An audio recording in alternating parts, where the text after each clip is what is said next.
Commission presents An Angel Told Me, a Christmas story by Gloria Kearney. Episode 4, The Great Plan Unfolds.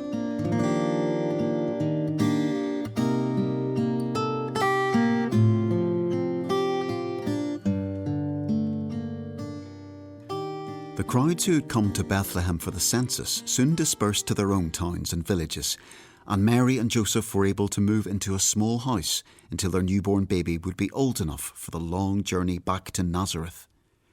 Meanwhile, in heaven's courts, Raguel was still disappointed with how the great king's plan was unfolding. Well, Raguel, what did you think of that? Wasn't the angelic choir magnificent? Such intensity of light, such harmonies, such a message for planet Earth.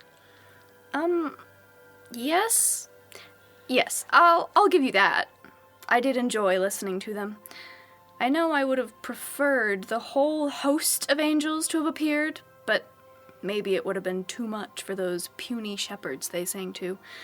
A rather pathetic bunch, in my opinion. I know you're not convinced about the shepherds, and I don't pretend to fully understand the great king's plan, but I can think of one good reason why he chose to tell the shepherds first. It would need to be a very good reason. Well, think of it this way. No one on earth will ever be able to say that they are not good enough to hear the news about Jesus. The angels didn't tell kings because, well, they might have said the news was just for royalty. And they didn't tell the rulers because they might not have shared the news with their people.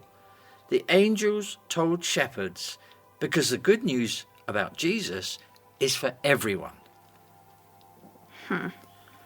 I suppose that's a good reason. Oh, wow. Look at that. That's so bright. Look, Michael, there's a new star in Earth's sky. What's that all about? The next part of the plan. Let's watch carefully. In a country far away to the east of Bethlehem, two puzzled and anxious women were meeting in the home of Balthazar, a renowned member of the Magi, wise men who studied the stars. There had been great interest in a heavenly body, a star which had appeared. I just don't understand it, Farina. My husband is meant to be a wise man, but this doesn't seem very wise to me. I don't know what's got into them. I couldn't believe it when I heard that Balthazar had joined the caravan. I always looked up to your husband as the wisest of the wise men. Everyone looks up to him, and he has always made good decisions, until now. What is he thinking of? Chasing after a star? I thought Melchior had taken leave of his senses when he told me about it. I asked him where he was going.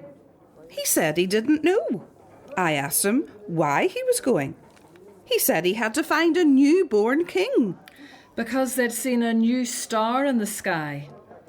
I know they are the best astrologers in the land, but they've taken it too far this time, setting off on a dangerous, foolhardy journey into the unknown, with no thought of what will happen to us and our children if they never come back. And do you know what else Melchior's done? He's taken the bag of gold with him. The gold that was our marriage dowry. I am so angry with him. I'll be destitute if he doesn't come back. Oh, Farina, I'm so sorry. Oh, I wonder... Oh, I'd better go home and check. Surely Balthazar wouldn't have been so foolish. What is it, Jasmina? What are you worried about? We had a box of frankincense hidden away for a rainy day. Pure perfume, worth a fortune. Oh, I'd better go. If he has taken that, I'm not sure if I will ever forgive him. In the weeks that followed, Joseph and Mary settled into their little home in Bethlehem, enjoying the opportunity to spend time with the precious child who had been entrusted to their care. They had no idea that their quiet family life was going to be disrupted once again, until one day, Milka arrived to give them exciting news. What a day we've had. This is going to be so wonderful. Greetings, Milka. What is so exciting? A caravan. It's on its way into the town. Some very important men, I think. Well, they've come from the east, been travelling for months, and they want to lodge in our inn. Well, I think they're due to arrive sometime soon, so I'd better run back home or my husband's good mood mightn't last too long. How strange. We don't get many caravans coming through Bethlehem. No, indeed. They usually head for Jerusalem. Wonder what they want. Well, surely it won't be anything to do with us. This must be the house. Look, the star has stopped. Knock the door, Balthazar. Welcome, strangers. What brings you to our humble home? We have travelled a long way to worship the newborn King of the Jews. May we come in? Well, not all of you. There isn't enough room. Maybe 3 of you? Of course, my friend, we understand. 3 it shall be. The others can go on to the inn. Driver, go on to the inn and get settled there. We will follow. Now, Melchior and Caspar, we'll go in. Come with me and bring our gifts with you. You are most welcome. My name is Mary. I think you have come to see our son. Jesus is asleep just now. Come and see. Gather round, my friends. Let's kneel before the King and pay him homage. He is the reason for our long journey. So often on our journey we have talked of this moment when we could see him with our own eyes. What a special moment. A privilege to kneel before him. Mary, you don't know us. We are Magi from the East. We have studied the skies all our lives, and I can tell you, your son is no ordinary king. And that's why we had to find him. His kingdom will never end. We don't understand how that will be. All earthly kingdoms pass away. But not his. We have brought gifts for such a special king from our Thank land. you. Do come in. Gold and frankincense and myrrh. Some of the most precious treasures we possess. I hope our wives will understand why we brought these gifts. I think they will when we tell them about this special child. Mary, they are for you and your husband and the child. You may have need of them someday. Thank you. They are beautiful gifts indeed. Thank you. Mary and I are so grateful for the gifts. But watching you worship him is the greatest gift of all. This night is yet another confirmation that what the angels told us is true.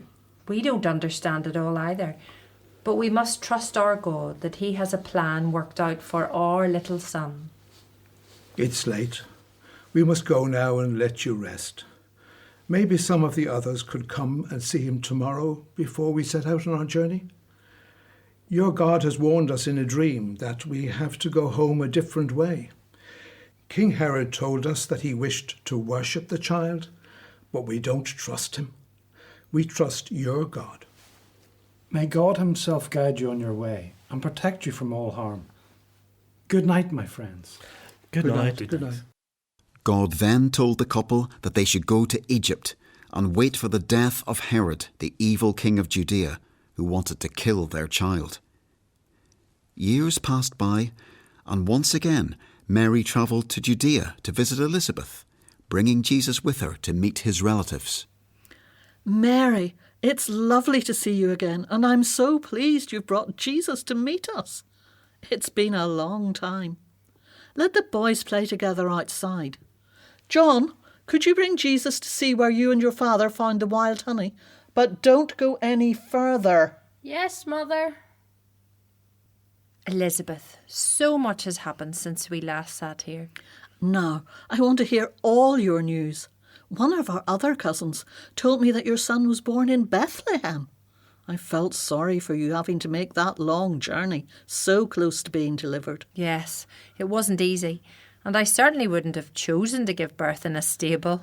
A stable? Yes. Jesus spent his first few nights sleeping on the straw in a manger. Didn't seem right somehow.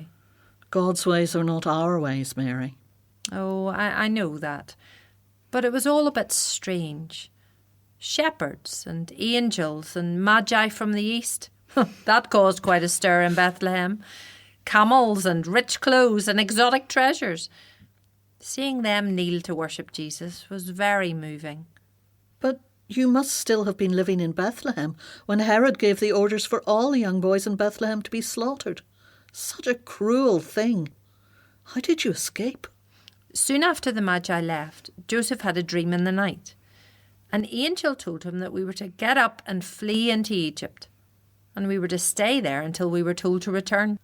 We didn't understand why, until someone we met on our journey told us what had happened in Bethlehem. Oh, I cried that day for all the mothers who lost their sons. So sad. So that's why we lost touch. You've been in Egypt. Yes, we stayed there until King Herod died, and we were so thankful for the gifts the Magi gave us. We were able to trade some of them for food and lodgings. God's provision for you. Our God is so faithful. Did you return to Nazareth then? Yes, it's so good to be back with our family and friends. So how are you both? Is Zechariah well? John looks a happy, healthy boy. He certainly is. A real outdoor child. Loves exploring in the hills and doesn't know when to stop. A few times we've thought he really was lost, but thankfully Zechariah is well enough to hunt for him in the hills when that happens. I think he would sleep outside if we let him. I sometimes wonder what the future holds for him. Oh yes, Elizabeth. I wonder what the future holds for both of our boys. Announced by angels, prophetic words spoken over them, visited by mysterious strangers. God will reveal it to us in his own good time. We must be patient and trust that he knows best. Meanwhile, in heaven's courts, Raguel still didn't understand what the great king's plan was all about, so she spoke to her mentor. What was the great plan behind all the events? So you still have a problem? Yes. A couple of questions. What will John's role be? I can't work it out. Well, he has been sent to prepare the way for the eternal Son. He will challenge people about their sin and baptize them when they repent. A most important role. Oh, that's good. That's a great idea. They certainly need to be challenged. I was pleased about the visit of the Magi. Some proper acknowledgement for the eternal Son at last. But the gifts they brought puzzled me. Gold and frankincense I could understand. Gifts fit for a king. But I'm not so sure about myrrh. Doesn't it have something to do with burial on earth? Well, that's right, Raguel. They're not gonna kill him. Surely not. It's not so much that they're going to kill him. The eternal Son is going to offer himself as a sacrifice. Oh, I see. So that's how the great king is going to save the people of earth. A sinless sacrifice to pay for their sin. Oh, it's all making sense now. And you don't even know the best bit. The eternal Son will defeat death and be resurrected, and millions of people on earth will follow him, and he'll bring them all home, here, to heaven, as the beautiful bride of the eternal Son. Wow, what a plan. I could never have imagined such a magnificent plan. What a great king we serve. Oh, a great king indeed. Let's join the host of angels around his throne and bring him our worship too.